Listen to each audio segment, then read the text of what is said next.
હાલો રામ રામ ને સીતારામ. કેમ છો બધા? મજામાં? તો કે અમે તો મજામાં છે. અને આજ અમે આવ્યા ટમેટાની ખેતીમાં. તમે ટમેટામાં આ રીતે આટિયું સડાવવાની હોય, આ મૂંજો સડાવે ડાયરેક્ટ આ ઓલી ઉતરી બાંધી હોય દોરી એમાં આટિયું સડાવી દે ડાયરેક્ટ, એટલી નાથી ઊંચી વહી જાય.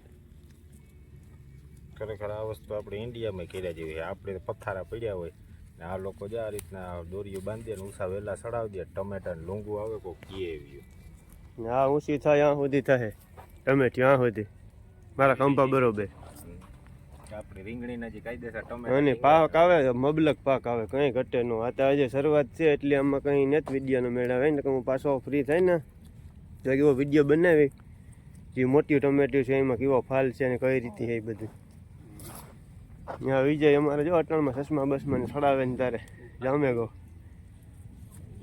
દેશી ટમેટા ખાવાય તો આવો ઇઝરાયલમાં વિજયનું એ કહેવાનું છે. હેલો થાઈલેન્ડ મિત્ર અને આપણો ખાસ મિત્ર થાઈલેન્ડી એન. હા સ્માઇલી. અને આ છે ગ્રીન હાઉસ ટમેટીનું.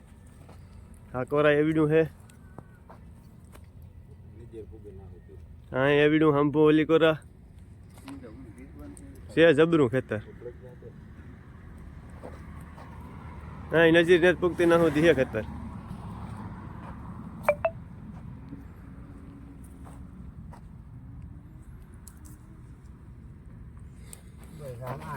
અને હેઠી આ રીતે છે ને એ ક્લિપ જેવું મારી દે એટલે આથી હલે એનો ટૂંકમાં આ દોરી આરી. અને હેઠા ટપક પદ્ધતિ છે પાણીની. આવું કામ છે.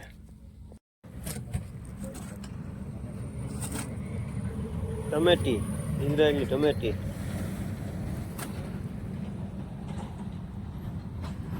Green house.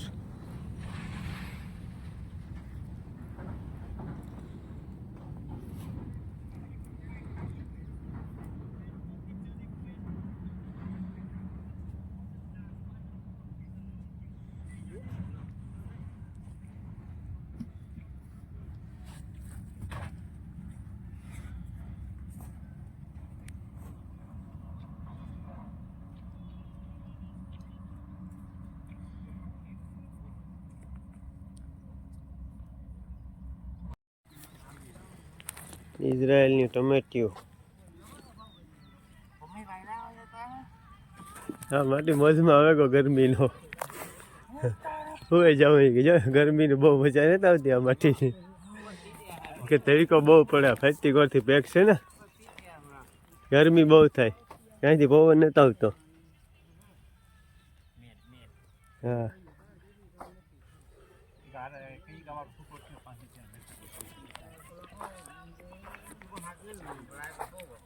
ટમેટી.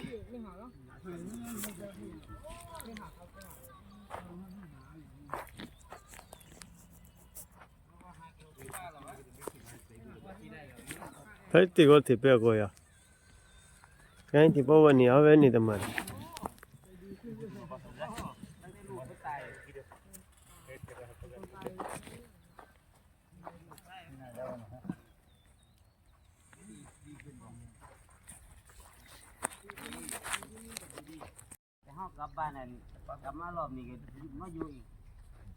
ઇઝરાયલની ટમેટી.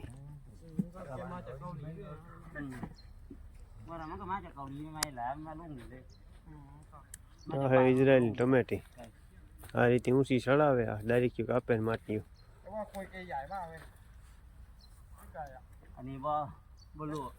આ રીતે તમે જોવે હગો ડાયરેક્ટ કાપે ને આવે દોરી છે માટી ચડાવે ઊંચી ઊંચી વહી જાય.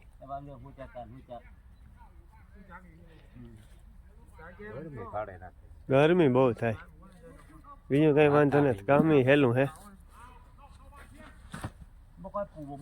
કામ હેલું છે.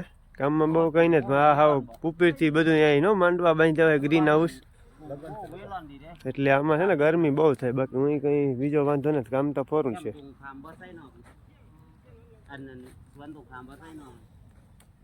તો હરખી અહીં જોવા લ્યો લાઈનું બધી.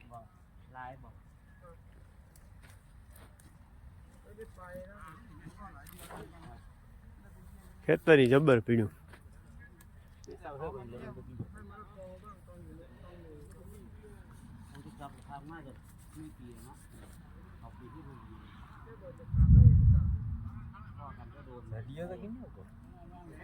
હા બોલ વિજય, કામ કહેતો હતો તું?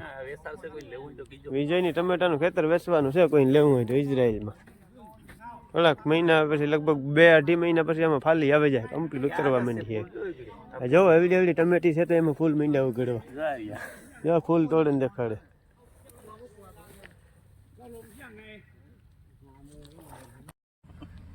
આ થાઈલેન્ડની મિત્ર છે, મારો ખાસ મિત્ર.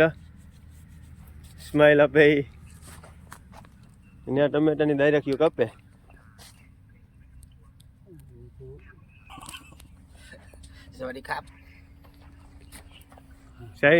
થાઈલેન્ડની ભાષામાં કંઈક બોલે પણ મને તો કંઈ સમજાતું નથી. આપણો બીજો મિત્ર થાઈલેન્ડી. હા, આની તો તમે જોયો જઈએ ડિસ્કોન કરતો હોય, હાલતા ટ્રેક્ટરમાં હોવે જાય નહીં.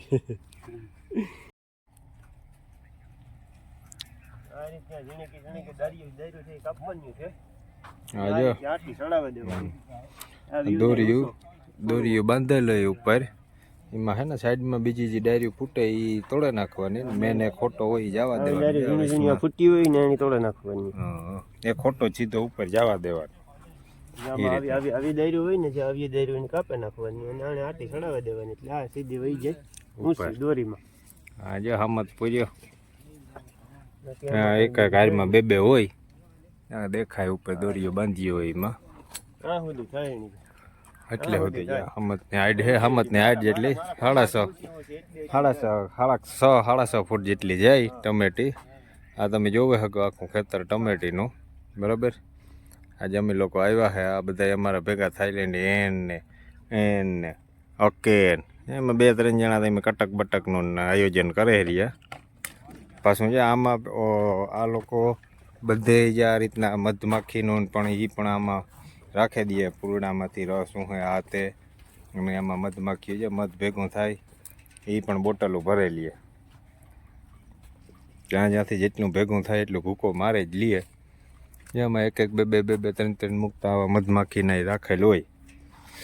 મધમાખીઓ પૂરડામાંથી રસ શું હે ને આમાં મધ કરે ભેગું છે. આમાં તમે જોવો શકો માખીઓ ના તેન એ પણ હીહી ભરેલી છે મધની. ને બાકી આ જો થાઈલેન્ડી લોકો પોર્યા હે, ડાયરેક્ટ હમિયું કરવાની અને સીધે હોટા ઉપર જવા દેવાના. આજનું કામકાજ આવું હે, બરાબર. નવા વિડીયોમાં મળીએ. લાઈક, સબસ્ક્રાઈબ અને ફોલો કરજો. સામત ઓળેદરા એગ્રીકલ્ચર. આ આપણા સામતભાઈ રેડી. વિજય વાહે કંઈક વીણવા ગોતે રહ્યો. એ રામ રામ દાયરાને.